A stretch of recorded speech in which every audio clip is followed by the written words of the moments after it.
All right, hey everybody. Today we're going to talk about the Gilded Age coming to an end. So our essential question, only one, is to what extent had African Americans attained the American dream by the early 20th century? Okay, so we are going to move to our notes. You need to know that at the end of this Gilded Age, you're going to have some of the forgotten or forgettable presidents. And they're called forgettable because nothing outstanding really happens during their term. And also, they don't really make a huge impact in world affairs or even within the U.S. Except for maybe I'd say William McKinley, but that's because I'm a history nerd. All right, so number 20 is going to be James Garfield. 21 is Chester Arthur. Okay, 22, Grover Cleveland. Then Benjamin Harrison has a term as president, and then Grover Cleveland comes back again and serves again, and then you have William McKinley. So after we get through McKinley, you're going to recognize some really sort of more famous presidents as we're moving out of this age. Okay, so we're going to talk about politics. And one of the very, very important concepts you need to understand is the difference between this Pendleton Act, which basically puts an end to the spoil system, which allowed for patronage. And you know the difference between that and civil service. So Pendleton Act required some jobs be filled with a competitive written exam, not through patronage, which was the spoil system. I've written here Jackson. You might want to write that next to that. That's as in Andrew Jackson. If you recall from American One, that President Andrew Jackson was involved in bringing in his friends and buddies into office positions within the White House and cabinet that were just not qualified for the job.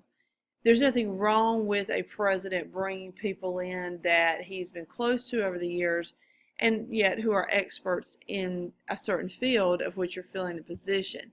But the fact is that these people Jackson was placing were not experts on anything. So Pendleton will be on the exam. You need to know that it basically means to get the job now, you've got to take a written exam and show that you actually have qualifications for the position and it's not just through patronage. Please know this legislation in 1883 is going to mark the end of the Gilded Age. Okay, so we end the Gilded Age there as far as officially with legislation-wise. It will continue as far as the cities and the immigration and the issues there, but we just sort of move that into a different time period. Okay, so I did want to say that, like for example, when I was hired for this Chatham Central job, I had to sit through an interview which took about 3.5 hours. I had to present my resume, I had to present recommendations, people who recommended me for the job, a lot of paperwork. I had to show my past experience and the things that I had accomplished. I did not have to show like test scores, but that's because only when you're a first year teacher do you do that. But when you're a first year teacher, you have to prove that you passed certain tests for your license, etc. So that's how it should be. We should have to sit through an interview process and prove that we're worthy of that position and show our experiences and things that we've done. And that's what Pendleton brings about. So then in 1884, you have this election where the Democrats nominate Grover Cleveland and the Republicans nominate James Blaine. So many Republicans don't like that choice. And in this current election, I thought about from 2016, I thought about that because there were a lot of Republicans who said publicly they did not like Donald Trump. And most famously, the Bush family made a big deal about the fact that they were not voting for Donald Trump, even though they are Republicans. So here it says Democrats are nominating Cleveland and the Republicans nominate Blaine, but the Republicans don't like Blaine. So they instead support Cleveland. And they get the name mugwumps because their mug, this is your mug, their face was on one side of the fence, so to speak, and their you know what was on the other. So I have a demo here, not of myself. This is a nice barbed wire fence that I use for my military stuff that you'll do later. And here is a Playmobil lady that I borrowed from my house. She's a policeman, I think, but nevertheless, it doesn't matter. So what's going to happen here is you got, if I can get her fixed, you got her mug, her face on one side, and her wump, her rear end on the other. Okay, this is a mugwump. So basically, they ride the fence, is what we would call it today. Someone who can't make a decision. So all these Republicans are kind of in between, and they're not sure should they vote for Blaine, who is their candidate, or should they vote for Cleveland, who is a Democrat, and they can't decide. Eventually, most of them decided to vote for Cleveland because they believed he was at least honest. They questioned Blaine's reputation in his past. So after this election, Cleveland's elected because he gets all that support. He signs in the Interstate Commerce Act in 1887, which is the first federal law to regulate interstate commerce, which is trade. And here you go again. Remember Wabash and Munn versus Illinois? They're going to limit railroad rates one more time because railroad rates, remember, after Wabash had gone back up. So interstate, within the states, trade. Okay, so we have a changing culture that comes about during this time period, and you have Mark Twain. I'm sure you're familiar with him. He's going to write Adventures of Huckleberry Finn. I brought my dad's copy from when he was a kid. There it is, Huckleberry Finn. And as you can tell, it's kind of worn out and old.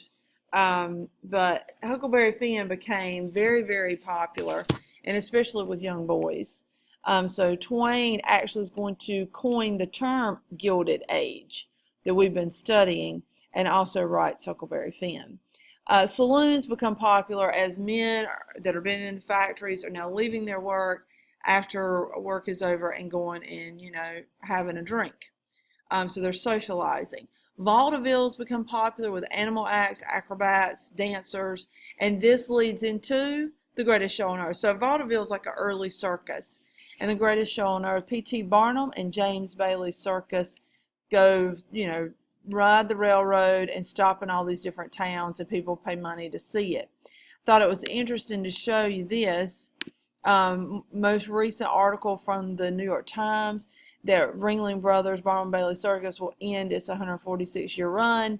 They go on to say that they're no longer going to have circuses, performances. The last one will be May 2017 because of declining ticket sales, which have dropped even more after they no longer use elephants in their shows. So they've been going for a really, really long time, obviously. It starts right here. So people are going out for entertainment here. Spectator sports emerge, and you have several that you guys are familiar with. I'm going to work backwards. You got basketball here, baseball, and professional boxing. So, like my boxing glove. So, professional boxing, baseball, and basketball have a picture of baseball team, the 1869 Red Stockings. Well, they were a fearsome sight to behold, were they not? Look at this facial hair. So that was the professional baseball team of the time. Boxing, I forget, Russell Crowe, my man Russell Crowe, he is in a boxing movie, and there's actually been several that have been made, and I can't think of the name of his, but the one he was in is actually about this time period. And bare knuckle boxing, etc. Later they'll develop other tricks of the trade. Okay, working families started enjoying amusement parks, going to New York's Coney Island. They would pay a nickel or a dime for a ride, that kind of thing. All right, then you start to see the rise of people wanting to help the poor in these cities, such as the social gospel movement. Social gospel is to better conditions in cities using biblical principles where churches build gyms, provide social programs, child care. This always reminds me of my parents because they're on a committee at our church that goes out and tries to witness to people, but they also meet their needs. So they'll pay light bills or phone bills or whatever the people need if they're having a hard time financially. So they try to provide for them. That's social gospel. The Salvation Army, and you've seen them at Christmas ringing the bell at grocery stores, they're going to offer aid and religious counseling to the poor, along with the YMCA, which is Young Men's Christian Association, and it provides Bible studies, citizenship training to people who were in need of that. Okay, probably the most famous woman, I shouldn't say the most, she's one of the most famous women we'll talk about is Jane Addams, and she will open the Settlement House, which is sort of like a homeless shelter, but maybe a little nicer, called the Hull House in Chicago. And college-educated single women will run it. They'll bring in the poor, the immigrant, feed them, clothe them, provide them medical care, English classes, kindergartens for the little kids, run classes for them too, recreation, all sorts of things. Got to show you her. Here she is with all these children, Jane Addams. Okay, very important in Chicago. All right, then you start to see, once again, issues involving race. And it says after the 15th Amendment was passed, Southern states started imposing restrictions on African Americans, not wanting them to be involved in politics. This is the same old rise of KKK sort of from Reconstruction that you already know about. Mississippi will pass a poll tax. We said you had to pay $2 to vote, and I found this really cool 1897 receipt of a poll tax where someone paid to vote. And they're doing that because mostly African Americans could not afford to pay, and they would just stay home and not vote. Literacy test, you had to read parts of the Constitution in order to vote, and in some cases interpret that. And a lot of these African Americans cannot read, so they cannot explain it, so they could not vote. Other southern states adopted all these ideas, and African American voting numbers dropped significantly. And this is why I always stress, especially to my African American students, please vote when it comes time and you're of age, because there are so many people before you who wanted to so desperately and were denied that right. Okay, Jim Crow laws are going to be passed in the South, and you know about those, but basically it's to keep whites and African Americans separate from each other, separate railroad cars, separate hotels, separate theaters, later separate water fountains, and things we'll get to in the 60s. Here you have Plessy versus Ferguson, which is a case you should know from civics, where Homer Plessy was arrested for riding in a whites-only rail car, and the Supreme Court will uphold the decision saying separate is equal. And we know that that's a bunch of baloney, but nevertheless, that's the case. Plessy says separate but equal, and that will establish segregation throughout the South for the next 50 years. All right, last but not least, three interesting people. Ida B. Wells, who is not Ida Tarbell, okay, not a muckraker. She's Ida B. Wells. She goes after people who are lynching African Americans in the South. Lynching means to hang without a trial. So if a young man happened to speak to a white woman and someone overheard that and did not care for that, then they could claim this young man should be lynched. And he would be taken in the night and taken to a local tree in the area and hanged. So hangings without a proper trial. She would write a book to try to discourage that.